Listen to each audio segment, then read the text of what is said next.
नमस्कार. आज आपल्याबरोबर गिगा प्लेस अकॅडमीचे चंदन गोखले आलेले आहेत. ॲक्चुअली चंदन गोखले आणि गरजे मराठी आणि गिगा प्लेस अकॅडमी अनेक दिवस कनेक्टेड आहे. आम्ही त्यांचं काम ओळखतो. त्यांनीही मला अनेक वेळा समजावून सांगितलं होतं, की "गानू, हे मी जे करतोय, ते आपल्या विद्यार्थ्यांना, आपल्या यंग एंटरप्रेन्योर्सना किंवा ज्यांना करिअरमध्ये काहीतरी करायचंय, त्यांना कसं उपयोगी पडू शकेल." थोडाफार माझा दोष आहे. थोडंफार इतर कामामध्ये लक्ष नाही देऊ शकलो. I could not actually follow it up. पण काही दिवसापूर्वी आपल्याकडे एक डॉक्टर मकरंद फडके म्हणून आहेत. त्यांनी मला मेसेज केला, की जस्ट गिगाप्लेक्सची कनेक्ट झाल्यामुळे आणि चंदन गोखलेंची कनेक्ट झाल्यामुळे एका भारतातल्या विद्यार्थ्याच्या आयुष्यात कसा प्रचंड मोठा फरक पडला. तेव्हा मी चंदनला रिक्वेस्ट केली, की "चंदन, माय अपॉलॉजीज. इतके दिवस कनेक्ट असून आपण ह्याच्याआधी काही केलं नव्हतं. But let us meet and let me tell entire Garje Marathi network your story, your this thing, whatever enterprise you are running." आणि म्हणजे नॉर्मली गरजे मराठी असं म्हणते, की आपण सोशल वर्क फुकट काही करायचं असेल तर आपण ते प्रमोट करतो. पण दॅट्स नॉट फॅक्ट. कुठलाही बिझनेस किंवा कुठलंही जे लोकोपयोगी काम आहे, ते फुकट मिळणं शक्य नाहीये. So Chandan runs it as its commercial venture, but at the same time it is highly advantageous to everybody. So I would request Chandan to discuss about a little bit about his background, how he has come to form this Gigaplex Academy, and what is the meaning of Gigaplex also, and what he does. So Chandan, without any further introduction, I request you to please take over. Thank you Anand sir. गरजे मराठी. तुम्ही म्हटल्याप्रमाणे आपला काही वर्ष आता संपर्क आहे आणि मला खूप आनंद होतोय, की आज मी या इंटरव्ह्यूच्या थ्रू अजून गरजे मराठीच्या नेटवर्कपर्यंत पोहोचू शकेन. मी गेल्या वर्षी सॅन होजेच्या कॉन्फरन्सला आलो होतो. खूप तेव्हा चांगली ओळखीची झाली मंडळी आणि तुमचं काम खरंच स्पृहणीय आहे म्हणतात तसं म्हणजे त्याच्याकडनं बरंच शिकण्यासारखं आहे. तर थोडीशी माझी स्टोरी मी मुंबईचा आहे. विलेपार्ल्यात मोठं झालो आणि साधारण लेट 90s पासून यूएसमध्ये आहे. मी डिझाइन आणि इंजिनिअरिंग दोन्ही बॅकग्राऊंड आहे मला आणि त्यामुळे मी अख्खं करिअरमध्ये डिझाइन, इंजिनिअरिंग दोन्ही स्ट्रॅडल केलंय आणि कधी-कधी एकाच रोलमध्ये डिझाइन आणि इंजिनिअरिंग दोन्ही करायची पण मला संधी मिळाली. तर मला वाटतं 2020च्या सुमारास ही गिगाप्लेक्सची आयडिया करायला सुरुवात केली. त्याचं कारण माझे वडील तेव्हा 83 वर्षाचे होते आणि 83 वर्षाचे असून सुद्धा ते त्यांचं जे काही काम करत होते, ते करत होते. आणि मी त्यांना विचारलं, की "बाबा रिटायर वगैरे का होत नाही? बाकी सगळे लोक रिटायर होऊन 20 वर्ष झाली. तुम्हीच ॲक्चुअली 58ला रिटायर झाल्यावर मग हे सुरू केलं." तर ते म्हणाले, "मी का म्हणून रिटायर होऊ? कारण मी 40 वर्ष जॉब केला, 18व्या वर्षापासून 58व्या वर्षापर्यंत आणि मग मला जे आवडतं ते करायचं म्हणून मी करायला सुरुवात केली आणि त्यात मला एवढा आनंद मिळतो, पैसे पण मिळतात, माझी तब्येत चांगली राहते. तर मी 83चा झालोय हा का विचार तू करतोयस? मला आनंद किती होतो रोज करायला, हा का नाही विचार करत आहेस?" तर तो माझ्यासाठी एक काय म्हणतात ना, आय ओपनिंग हे होता. कारण आपण ज्या समाजात राहतो, त्यात बरेच लोकं कधी एकदा रिटायर होऊ, पुरेसे पैसे कमवून अशा वृत्तीने काम करतात. मग मी विचार केला, की बाबांनी काय असं केलं, की ज्याच्यामुळे त्यांना हे आवडतं. तर त्यांच्या खरंच ते नॅचरल टॅलेंट्स होते. त्यांच्यात नॅचरल स्ट्रेंथ्स आहेत.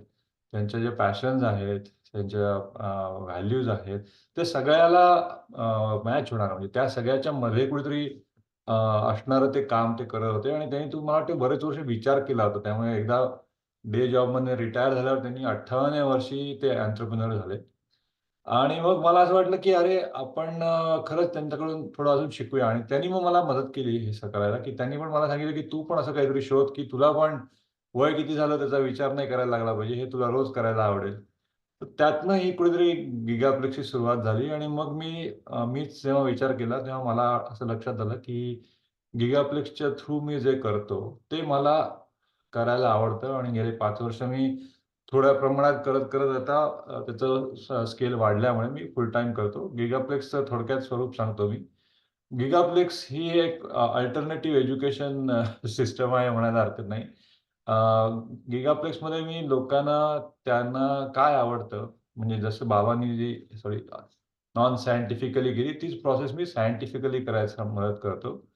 अ, आपल्या आवडीच्या गोष्टीतनं कमर्शियली काहीतरी उभं कसं करता येईल, एंटरप्रेन्योरियल असेल, कम्युनिटी सर्व्हिस असेल, कसं उभं करता येईल त्याचं स्टेप बाय स्टेप एज्युकेशन देऊन ॲट सम पॉइंट ते फुल टाईम करता येईल का? अशा भावनेतनं ते सुरू झालं.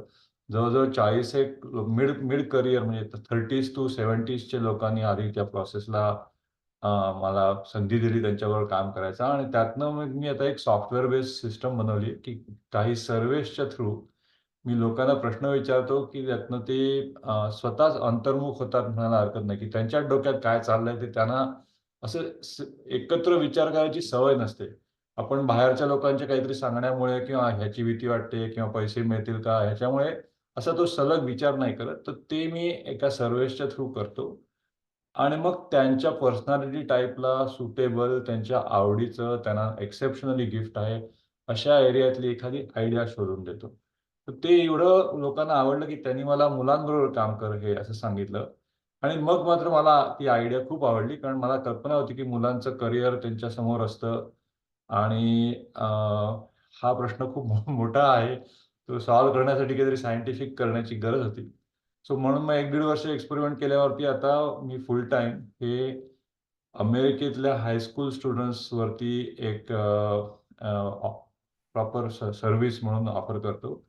काय होतं हायस्कूलमध्ये असताना मुलं आणि पेरेंट्स यांच्यावरती ती रिस्पॉन्सिबिलिटी असते, की आता काय लाँग टर्म करायचं कारण आता काय अजून पुढे ढकलता येत नाही 12वी नंतर तर कॉलेजला जायचं असतं. पण ते काय एक्झॅक्टली ह्या मुलासाठी काय चांगलं करियर आहे, ह्याची सायंटिफिकली प्रूव्हन प्रोसेस नसते.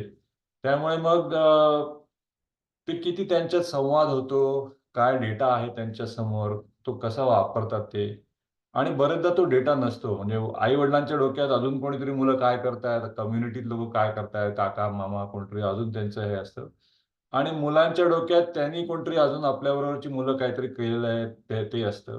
ते त्यांच्यात काही संवाद बरोबर होत नाही. सो ते जे कन्फ्युजन असतं, ती अँक्साइटी असते आणि जेवढं-जेवढं 12वी जवळ येत जाते ती वाढत जाते आणि ते जर कन्फ्युजन नाही झालं तर दूर, तर मग अँक्साइटीचं पटकन डिप्रेशनमध्ये हे होतं. मुलं बोलायची बंद होतात. कधी चुकीचे डिसिजन घेतले जातात. मग अंडरग्रॅड पूर्ण करून मग सोडतात किंवा अंडरग्रॅड पूर्ण करतात, पण ते प्रोफेशन पर्स्यूच नाही करत. असे सगळे खूप प्रकार मी पाहिले होते. सो तो प्रॉब्लेम सॉल्व्ह करण्यासाठी मी एक सिस्टम बनवली, की ज्यातनं क्लिअर डेटा येतो. ह्या मुलाची नॅचरल वृत्ती काय आहे? त्याचे जगात त्याला देवाने काय एक्सेप्शनली चांगलं गिफ्ट दिली आहे. ती गिफ्ट वापरून त्याच्या नॅचरल स्ट्रेंथ्स वापरून त्याला काय प्रॉब्लेम सॉल्व्ह करावा असं वाटतोय. त्याच्या डोक्यात कुठेतरी ते चालू आहे. पण त्याला ते सांगण्याची मुलांना काय होतं तेवढा लाईफ एक्सपिरियन्स नसतो ते एलोक्वेंटली सांगण्याएवढा. आणि आई-वडिलांना हे विचारण्याची पण सवय नसते. कारण ते इतके प्रोटेक्टिव्ह असतात, की त्यांना आउट ऑफ द वे जाऊन काही विचारता येत नाही. सो तो भाग बाहेर काढायचा आणि मग त्यातनं त्यांना एक मी ज्याला पॅशन प्रोजेक्ट म्हणतो, की त्यांना स्वतःच्या कलानी, स्वतःच्या स्फूर्तीने एखादं प्रोजेक्ट करायचं असतं. ते त्यांना शोधून देतो, की हे बघा तुमच्या डोक्यात हे चाललंय. हे बरोबर पटतं का तुम्हाला? तर ते मुलं मी आता जवळ-जवळ 100 एक लोकांबरोबर हा एक्सपेरिमेंट केला असेल. 100च्या 100 वेळा ते बरोबर आलंय, की हे माझ्या डोक्यात कुठेतरी आहे आणि आई-वडील किंवा टीचर्स किंवा आजूबाजूची मंडळी ह्याच्या पलीकडे कोणाला तरी त्यांना आनंद द्यायची इच्छा असते. तर ते त्यांना दिसलं, की अरे मी हे केलं तर ह्या लोकांचं हे भलं होऊ शकेल.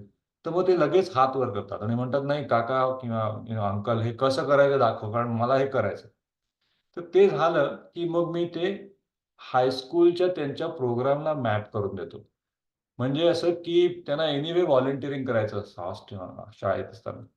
पण प्रचंड प्रमाणात ही जी व्हॉलंटिअरिंग ही आहे, ती वेस्ट होते. अमेरिकेमध्ये हजारो तास मुलं व्हॉलंटिअर करतात. पण त्यातलं 5% पण त्यांना आवडीचं आहे त्यात नसतं. कारण त्यांना माहीतच नसतं बऱ्याचदा काय करायचं. तर मी ह्या प्रोजेक्टला असोसिएटेड मग व्हॉलंटिअरिंगचा गाईडन्स देतो, की तुमच्या गावात ह्या 4 ठिकाणी तुला हे करता येईल, की ज्याच्यामुळे तुझ्या या प्रोजेक्टला मदत होईल. त्यांना मेंटॉरशिप किंवा ह्याचाही गाईडन्स देतो, की नेटवर्किंगसाठी. मुलांना नेटवर्किंग केलं तर काय होतं, आई-वडिलांच्या पलीकडे करियर एडव्हाइस द्यायला 4 लोकं त्यांच्या भोवती उभी राहू शकतात. पण परत त्यांना स्वतःचं पॅशन प्रोजेक्ट माहीत नसतं. त्याच्यामुळे ते काही कुठे जाऊन त्या टाइपचं नेटवर्क करत नाहीत. आणि आई-वडिलांनी सांगितलं तरी जात नाहीत. पण हे जेव्हा त्यांना कळतं, की आपलं प्रोजेक्ट आहे, ते मग गिगाप्लेक्सच्या प्रोजेक्टसाठी ते जाऊन नेटवर्क करतात, 4 ओळखी होतात आणि जर शाळेत 10वी, 11वी, 12वी 3 वर्ष केलं, तर 3 वर्षात त्यांना भरपूर त्यांच्या भोवती माणसं गोळा करता येतात. शेवटचं म्हणजे हायस्कूलचे क्लब्स. जवळ-जवळ सगळी मुलं क्लब्समध्ये जातात. एफ-बी-एल-ए, डेका म्हणा किंवा अजून काय चेस खेळतात, डिबेट्समध्ये जातात. सगळी मुलं काय-काय करतात कारण one way or the other ते कॉलेजसाठी रिझ्यूम बिल्डिंग चालू असतं. पण ते पण ब्लाइंडली होतं आणि मग त्याच्यामध्ये परत बाजूचा मुलगा असं करतोय, मैत्रीण ते करतेय. स्वतःच्या स्फूर्तीने नसल्यामुळे तो सगळा स्ट्रेसफुल होत जातो प्रकार. त्याच्याऐवजी मी त्यांना मॅप करून देतो, की "अरे तुला हे प्रोजेक्ट करायचंय ना, तर हे तुझ्या शाळेत 6 क्लबपैकी 4 आहेत का? हे असले तर ह्या क्लबमध्ये ह्या कॉम्पिटिशनमध्ये भाग घे, ह्या क्लबमध्ये ह्या कॉम्पिटिशनमध्ये भाग घे आणि पहिल्या वर्षी हे कर, दुसऱ्या वर्षी ते कर." सो ज्या क्लबमध्ये जाणार आहेत त्याच क्लबमध्ये जाऊन त्यांना त्यांचं पॅशन प्रोजेक्ट बिल्ड करता येतं. इव्हेंच्युअली गंमत अशी आहे, की ह्यातनं त्यांचं पॅशन प्रोजेक्ट बिल्ड होतं. त्यांना आवडीचं काहीतरी करायला मिळतं, जगावेगळं काहीतरी करून दाखवायची संधी मिळते. गंमत म्हणजे चांगल्या कॉलेजच्या ॲडमिशनसाठी तेच त्यांना हवं असतं. चांगल्या ग्रेड्स तर सगळ्याच मुलांना मिळतात हल्ली. चांगलं एस-ए-टी स्कोर मिळतो, अजून सगळं असतं. शेवटी डिफरन्शिएशनसाठी ह्या मुलाला स्वतः त्याची समज आहे का? ज्याला सेल्फ अवेअरनेस म्हणतात. सेल्फ अवेअरनेस आहे का? तो सेल्फ अवेअरनेस वापरून या मुलांनी समाजासाठी काही भलं केलं का? आणि त्याची स्टोरी छोट्या ह्याच्यात त्याला सांगता येते का, की ज्याच्याबद्दल त्याच्याकडे प्रूफ आहेत. ह्या 3 गोष्टीवरच शेवटी ॲडमिशन मिळते. तर जर सगळा खटाटोप शेवटी कॉलेज ॲडमिशनसाठी असला, की ज्याच्यासाठी अक्षरशः 5वी-6वी पासनं तुम्हाला कदाचित माहिती आहे सर, भरपूर धावपळ चालू असते.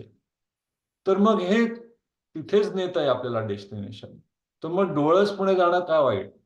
म्हणजे आंधळ्यासारखं इकडे-तिकडे फिरण्यापेक्षा. ह्यातलं अजून एक शेवटी नवीन एक सांगतो, की मला हे करताना शेवटच्या गेल्या वर्षात हे पण लक्षात आलंय, की जसं आर्टिफिशियल इंटेलिजन्स येत जाईल, बरीचशी सगळी कामं, बरीच सगळी करियर्स, की ज्याच्यासाठी आपली जनरेशन किंवा आपल्या आधीच्या जनरेशन्समध्ये शाळा, कॉलेजेसचं स्ट्रक्चरिंग त्याच्यासाठी होतं, की ह्यातनं हे शिका आणि मग हे जॉब करा, हे करियर करा. त्यातले बरेच सगळे cognitive careers are also going to go away. तर मग आज जी 8वी, 9वी, 10वीत मुलं आहेत, त्यांच्यासमोर तर काळोख आहे. त्यांनी येऊन करायचं काय? कारण त्यांच्यासाठी एज्युकेशन सिस्टम काय ओव्हरनाईट फ्लिप होऊ नाही शकणार. ती त्याच कॉलेजमध्ये जाऊन तेच शिकणार आहेत. पण अनफॉर्च्युनेटली ते बाहेर येतील तोपर्यंत 4 वर्षात 20-30% असलेले जॉब नसणार आहेत. सो त्यासाठी मग हे पॅशन ड्रिव्हन एज्युकेशन, की ज्याच्यात पॅशन आणि तुम्हाला काय प्रॉब्लेम सॉल्व्ह करायचा आहे, हे सगळ्यात पुढे असतं. आणि मग तुम्ही त्याच्यासाठी लॉयर होता, मग त्याच्यासाठी तुम्ही इंजिनिअर होता.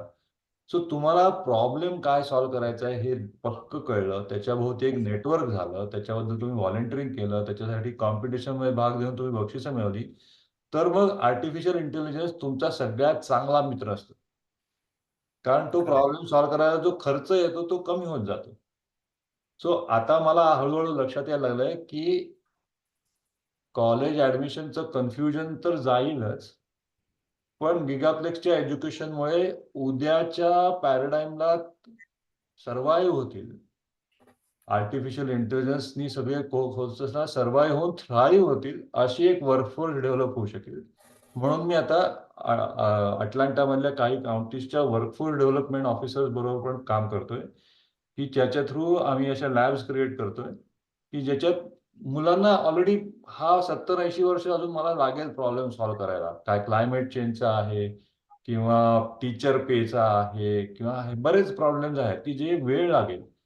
पण ठीक आहे, त्यांना तो प्रॉब्लेम सॉल्व्ह करायचा आहे, तर त्याच्याबद्दल काय करायचं ते ओरिएंटेशन देऊन लेट देम पर्स्यू. सो असे वेगळे-वेगळे त्यातनं भाग निघत गेलेत.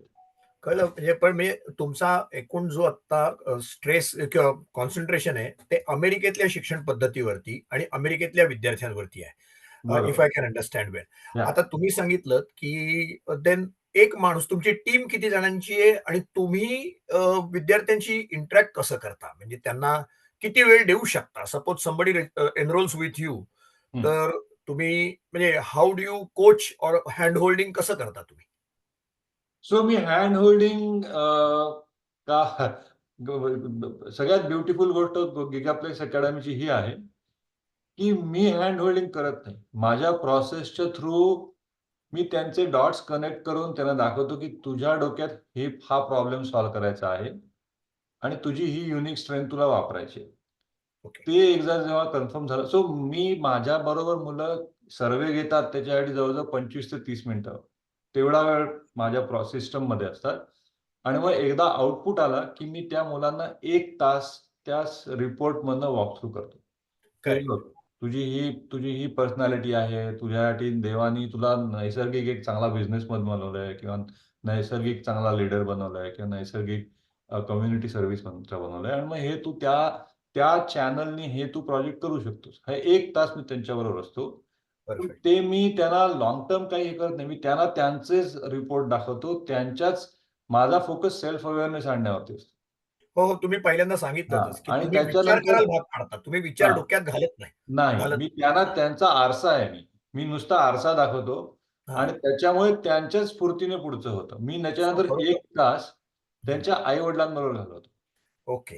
कारण असं आहे, की आई-वडील हे सगळ्यात चांगले मित्र आणि सगळ्यात चांगले दुश्मन दोन्ही होऊ शकतात, जर त्यांना कोणी हा आरसा नाही दाखवला तर. Perfect, perfect. सो हो, त्यांच्या मुलाच्या डोक्यात काय चाललंय हे मी त्यांना दाखवतो. दुसरी गोष्ट म्हणजे माझ्याच सर्व्हेच्या म्हणजे हा जो रिपोर्ट बनतो त्याच्यामध्ये मग ह्या मुलांनी कुठे नेटवर्क करायला पाहिजे, मग ह्या मुलांनी कुठे व्हॉलंटिअर करायला पाहिजे, ते बेसिक लेव्हलचं म्हणजे नुसतं एंटरप्रेन्योर आहे तर एंटरप्रेन्योर कुठे जा. पण एंटरप्रेन्योर आहे, पण बास्केटबॉलमधला काहीतरी प्रॉब्लेम सॉल्व्ह करायचा आहे, तर मग ॲडव्हान्स. अशा सगळ्या टाइपचे रिकमेंडेशन्स एनिवे येतात. सो मी काही समजा उद्या अजून 4 वर्षांनी 10,000 मुलं गिगा प्लेसमध्ये मी सगळ्यांना गाईड नाहीच करणार आहे. नाही करणार. कळलं मला आता त्यांना तुमचा त्यांना हां. दाखवतो, की तुला बाबा इकडे जायचंय. इथेही 4 लोकं आहेत, यांना भेट. Perfect, perfect. So this is a very great work you are doing. खरोखर सगळ्यांना उपयोगी पडू शकेल. तुम्हाला कॉन्टॅक्ट करायचं असेल तर कसं कॉन्टॅक्ट करायचं? सो 2 पद्धतीने आहे. एक तर WhatsAppवरती माझा WhatsApp नंबर आहे किंवा chandan@gigaplex.academy हे सगळ्यात सोपं आहे किंवा हो. Gigaplex Academy सर्च केलं ऑनलाईन तरी वेबसाईट तर आहे मिळू माझी. शकतं ते, मिळू पण शकतं. chandan@gigaplex.academy हे सगळ्यात सोपा मार्ग आहे. Perfect, perfect. So that's great Chandan आणि खरोखर this is going to be useful to many youths from our community as well as beyond. हं. ॲक्चुअली आपण हा सगळा इंटरव्ह्यू मराठीत घेतला म्हणून मी आवर कम्युनिटी म्हणतोय, but actually that is not the periphery for your work. It is useful for everybody. It is हो, युजफुल हो. For everybody. बरोबर. मी ॲक्चुअली एफ-बी-एल-ए म्हणून एक जो अमेरिकन क्लब आहे मोठा, हां. त्याचे जवळ-जवळ 250,000 मेंबर्स आहेत. त्यांच्याबरोबर अगदी त्यांच्या सीनियर मोस्ट लीडरशिप बरोबर अमेरिकेतल्या सगळ्या स्टेट्समध्ये करता येईल अशा ह्याने करतोय. एक तुम्ही भारताबद्दलचा प्रश्न विचारला होता. हो, हो. ॲक्चुअली गंमत म्हणजे अशी आहे, की माझ्याबरोबर गर्जे मराठीच्या थ्रू तुम्ही म्हणालात ना फडके, त्या त्या मंडळींनीच मला काही भारतातले अतिशय होतकरू, उत्तम काम करणारे सॉफ्टवेअर इंजिनिअर जे आता एक जण कॉलेजमध्ये आहे त्यातला आणि एक झालाय ग्रॅज्युएट. तर त्यांना त्यांची गाठ घालून दिली होती. ते खूप छान काम करतायत. हा माझा अख्खा प्लॅटफॉर्म एआय प्लॅटफॉर्मच आहे. त्यामुळे माझी टीम फुल टाईम मेंबर मी एकच आहे. माझा एक पुण्यात मित्र आहे तो मला मदत करतो. पण मी असं काय म्हणतात ना व्हॉलंटिअरिंग किंवा अजून काही लोकांच्या थ्रू रन करतो. फुल टाईम मी एकच आहे. आणि तीच माझी इच्छा आहे, की ही खूप परफेक्ट. वाढवायचं नाही ॲज सच पण I have lots of support to run it.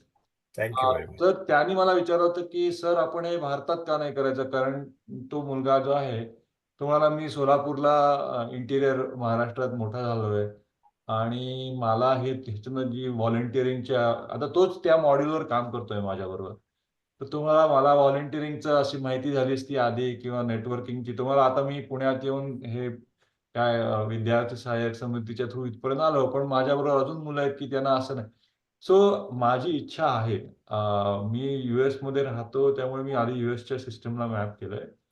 पण सर्व्हे तर तोच आहे. ॲक्चुअली मी हे टेस्टिंग केलंय आता. अख्खा ओके, समर म्हणजे मे ते जुलै मी 3 भारतातल्या विद्यार्थ्यांवरती टेस्टिंग केलंय. त्यातनं जी प्रोजेक्ट्स आली, ती तितकीच चांगली निघाली. फक्त भारतातल्या सिस्टमला मॅप करणं म्हणजे 9वी, 10वी, 11वी, 12वीचं जे स्ट्रक्चर आहे भारतातलं, ते यूएसपेक्षा वेगळं आहे. इथे ते एकदम हायस्कूल असतं. आपण 9वी, 10वी हायस्कूल म्हणतो, 11वी, 12वी ज्युनियर हायस्कूल म्हणतो. सो ती मला थोडीशी गरज आहे. भारतातल्या सिस्टमची माहिती असणारं कोणतरी आपल्याला जर मॅप करता आलं. कारण माझा 2 गोष्टींवर विश्वास आहे. एक हा की नुसतं कोणीतरी सर्व्हे भरला आणि आज हा रिपोर्ट आला, तर त्यातनं क्लॅरिटी मिळते. म्हणजे काय करायला पाहिजे. पण दॅट इज कॉन्फिडन्स नाही मिळत. सो माझा करेक्ट. असा विश्वास आहे की तुम्ही जाऊन ते एक्झिक्यूट केलं पाहिजे आणि त्यातनं तुम्हाला सेल्फ अवेअरनेस हे सगळ्यात महत्त्वाचं. कोणीतरी प्रिस्क्राईब करण्यापेक्षा त्या मुलांनी त्या कॉम्पिटिशनमध्ये भाग घेणं, तिथे नेटवर्क करणं, तिथे व्हॉलंटिअर करणं, ह्यातनं ते लाँग टर्म जो करियर गाईडन्स मिळतो, तो आय अप्रिशिएट दिस, मिळण्याचं आय अप्रिशिएट दिस. आत्ता भारताला इमिडिएट ॲप्लिकेशन नसलं तरी you are working towards that आणि हां. I sincerely thank you. तुम्ही सगळं शेअर केलंत. I am going to definitely Garje मराठीचं नेटवर्क जे आहे त्यांच्यापर्यंत आपण हे पोहोचवू आणि असंच तुमच्या कामातनं अनेक विद्यार्थ्यांना फायदा होईल याची मला खात्री आहे. Thanks for sparing time to talk with Garje Marathi आणि wishing you all the best.